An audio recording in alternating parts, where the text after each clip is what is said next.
Good evening. Uh, Hopefully the video quality is good. I figured out how to increase the brightness. The last video wasn't all that bright, I guess. And anyway, I wanted to ask a question that's kind of a hot button issue in certain circles, but for me, it's just confusing for me. And that is the whole pro-choice, pro-life argument in terms of abortion and stuff like that. And the reason why it's kind of confusing to me is I don't really understand why that's an issue at all. Because I don't really understand why abortion is much of an issue at all. And I'm sure, someone will tear me apart in the comments if anyone actually watches this video. And I'm pretty sure there'll be, a haranguement of arguments that goes on and on and on.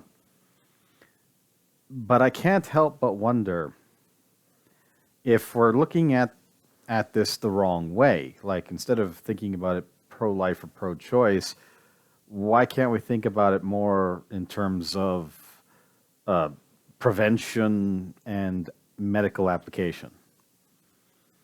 Planned Parenthood isn't anything new. It's been around for probably as long as people have been breeding. And there's all kinds of methods and ways to educate people nowadays that are probably a hell of a lot better than they were in the 1800s. And yet we seem to have an 1800s view on all of this. Now, I don't have the stats in front of me, and for all I know, I am completely out to lunch. So, by all means, berate me and hit that dislike or whatever button that they use nowadays, and tell me in the comments that I'm full of shit.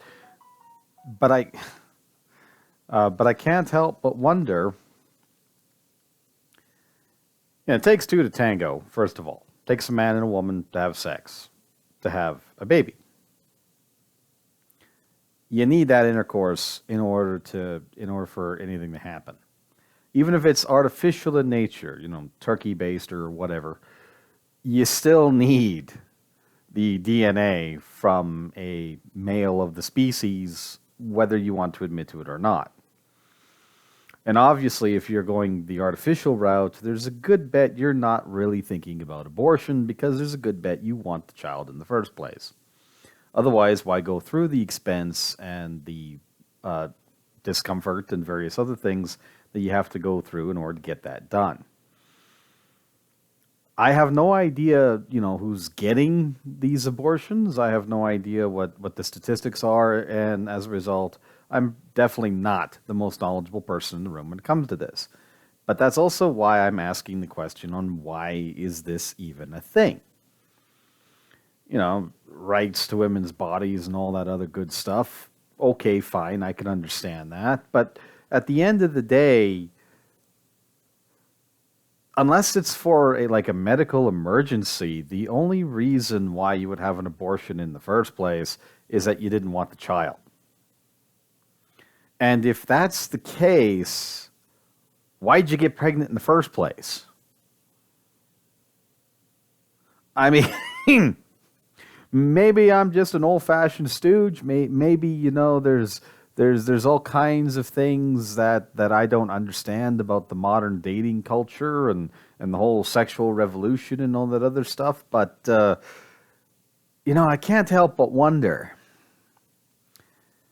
We've been doing a pretty good job, both during the sexual revolution, especially in the 80s, dealing with either unwanted children through the adoption process, which isn't always pleasant, but definitely better than nothing, all the way to back in the olden days of yore, where there was always somebody who couldn't have a baby. So as a result, surrogacies and things like that were actually quite common, and they are today. There's a whole industry dedicated to it. So you can't even say that taking a child to term isn't going to get you anywhere, because it can't. My only question in all this is, if you're going to go to the route of killing the kid, and I know that sounds terrible to say, but if you're going to go down that road, then why'd you get pregnant in the first place? Why'd you say yes? And if you didn't say yes, That's a completely different topic of discussion because that's the R word, that's the censor word, and people who commit those acts should be taken out back and, given the woodshed treatment, dealt with in the appropriate manner, normally involving a shovel and a very blunt object. But I'm not talking about that. I mean, that's a criminal act with a consequence that the poor woman has to deal with. That I can sympathize with. What I'm talking about is the person who didn't want the pregnancy and decides to terminate it anyway, and then falls under the, well, it's my body, I can do what I want kind of argument. Okay, it's your body, you can do what you want. Why'd you get pregnant in the first place if you didn't want the kid? There's enough contraceptive stuff out there. And there's been women for generations who have known how to make it all work so that they don't get children. That you can do it. You can have your cake and eat it too. This is, in today's modern day and age, there is literally no excuse for having illegitimate pregnancy. And yet, if you're having an illegitimate pregnancy and you decide to terminate it because you simply don't want it, then I can't help but question, A, your ethical, moral obligations, and B, whether or not you were even educated to begin with. And if it's A, there's not much we can do about it. I mean, people are going to be like that, whether we want them to or not. And sooner or later, karma's going to bite them in the ass. But if it's B, then obviously society kind of dropped the ball there. Because, like I said, there's all kinds of methods, from what the guy can do all the way to what the girl can do to prevent pregnancies. And I'm not just talking about condoms and birth control. Those are the two biggest and most obvious ones. But there's all kinds of things you can do. I mean, from what do you call them, rubber band things, them cock rings that you can use to suppress the poor bastard and, make sure that you get off before he does, and then, you rip everything off, give him a quick hand job, and then it's all over.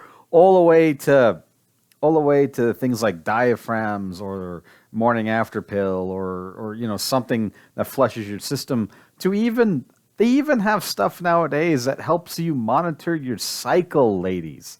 Now, I don't know how they work, but I have seen them in the pharmacy there in the Planned Parenthood aisle. So they obviously have a use, or they wouldn't be for sale. Well, if that's the case, what's the problem? I mean, why are we having this discussion? And like I said, if it's a criminal act or something else, that's a completely different topic of discussion. And those things should be dealt with some sympathy and some humanity. But for the group of the pro-life group, the pro-choice group, that's all about, well, it's my body, I can do with it whatever I want. That's almost the same as these, what do you call them, people who go, well, I can't get a date because I'm fat and it's therefore somebody else's problem. No, that's a you problem. That's not a society's problem.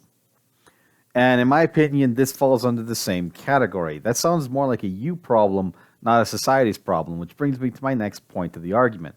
If you're going to be in that side of the gate, why should the rest of society pay for it? You were dumb enough to get pregnant when you didn't want to. And more importantly, you weren't strong enough, whether it be morally or ethically, to tell the man to back the fuck off. Then I can't help but say, it should be up to the two responsible for this.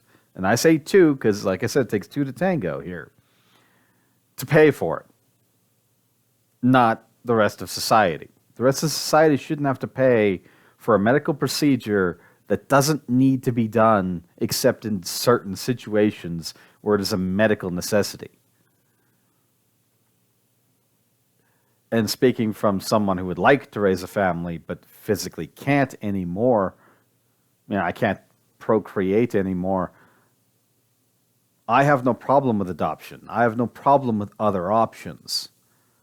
Should the woman that is, well, too stupid or drunk to marry my ass actually decides to, A, marry my ass, and we decide to actually have a family in the future. Assuming I even find a woman who can tolerate my ass. The odds of that aren't very good, but if it does happen, all the power to me and her, well, especially her. I mean, she's got to be pretty strong to deal with my ass. But you know what I'm saying here. There's no reason why everyone should have to pay for a selfish mistake that didn't need to happen in the first place. And that's kind of my question. If it didn't need to happen, then why is it happening? What's the answer to that? I mean, is sex ed so far gone? I mean, I'll admit back when I did it, a long time ago, when they still used black and white footage in the Catholic school that I went to, because yes, I went to a Catholic school, although we didn't have nuns and there was a priest. But anyway, the whole video was more about chastity and things like that. You know what? That's actually not a bad idea, even if you're only doing it for short lengths of time. It doesn't need to be permanent in accordance to your own ethical background. But what's wrong with holding yourself until marriage or until you're steady with someone for a year or two? There are all kinds of other ways. I mean, I hate to sound kind of negative here, but there's all kinds of ways to get off without needing to do the horizontal mambo here. There's all kinds of ways to do it. And from toys to experimentation to teaching the guy how to use his tongue in all the right ways. And trust me, fellas, from experience, when you know, they like it, and they'll keep coming back.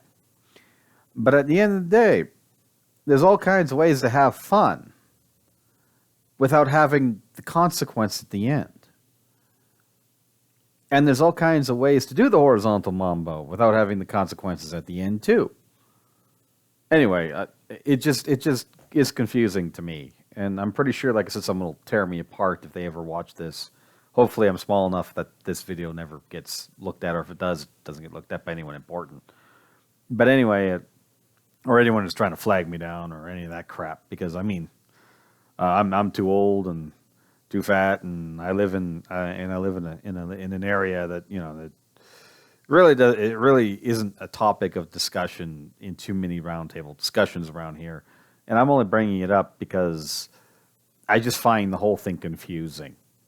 Like I read about, you know, pro-life, pro-choice, and then, you know, church groups around here, they go on and on and on about it, and I'm sitting there going, isn't the problem the fact that it's happening in the first place? It's like, the reason why people die from drinking and driving is because they're drinking and they're driving. It's why there are regulations and laws against it. If you stop the drinking and driving, you stop the people dying from drinking and driving. Well, if you can stop or curtail or question the termination of pregnancies, then there won't be terminations of pregnancies. Or if there are, they'll be for very specific medical reasons. And not just because it's my body and I can do whatever I want with it. Anyway, that's just my opinion. I'm probably so far off the mark, it's not even funny, but I just have to base my opinion on that because I am frankly just confused and sick and tired of hearing one thing, and yeah, it just doesn't make a whole lot of sense to me. How come common sense isn't very common anymore? Anyway, see you next one. Have a good night.